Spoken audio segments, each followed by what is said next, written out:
Alors, je vais vous rappeler l'acception que je mets derrière les mots risque et menace. Le risque, c'est la criticité d'un événement défavorable que multiplie sa probabilité d'occurrence.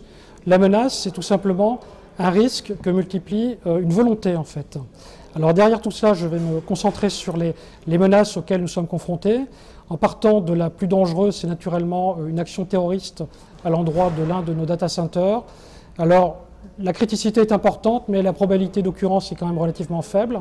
Nous considérons cet événement, bien évidemment, avec des protections physiques autour de nos data centers, mais ce n'est pas pour moi l'événement redouté le plus inquiétant. Nous avons en revanche une menace qui nous paraît la plus probable, c'est la menace liée aux activistes aujourd'hui qui, dans leur idéologie, en fait, prônent la destruction des biens qui sont liés à une activité économique capitalistique, qui sont liés à une destruction de l'environnement dans lequel on vit. Vous avez par exemple les pylônes 5G qui tombent de façon assez régulière en France.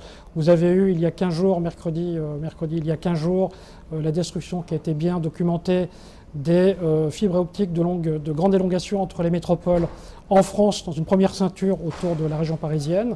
Donc nous nous préparons également à nous protéger de ce genre d'actions cinétiques et délibérées de la part d'activistes. Et entre le spectre du terrorisme et le spectre des activistes, nous avons donc toute la panoplie habituelle de la délinquance ordinaire, le vol, l'intrusion, la dégradation de matériel, etc. en fait. Donc voilà pour la partie sécurité.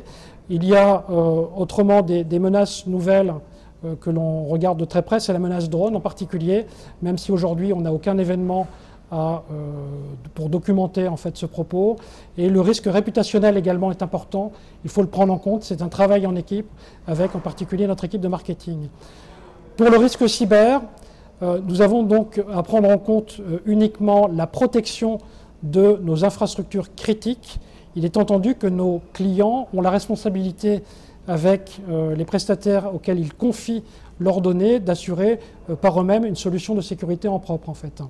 Cette cybersécurité est organisée de façon assez simple, elle est centralisée auprès de notre tutelle Digital Realty, qui utilise pour ce faire les bonnes pratiques mondiales. C'est le National Institute of Science and Technology qui intervient à partir du modèle traditionnel de connaître la cartographie de nos réseaux, ensuite de protéger, c'est-à-dire toutes les bonnes pratiques qui permettent de protéger en résident nos données, notre activité digitale.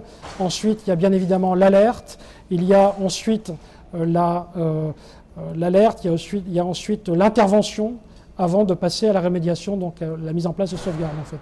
Voilà, donc tout cela donne lieu à l'activation d'une cellule de crise avec une réponse globale au niveau Digital Realty, une cellule de crise locale pour prendre en compte les relations avec les autorités, les relations avec nos clients, les relations avec les parties prenantes en fait, en particulier l'Agence nationale de sécurité des systèmes d'information.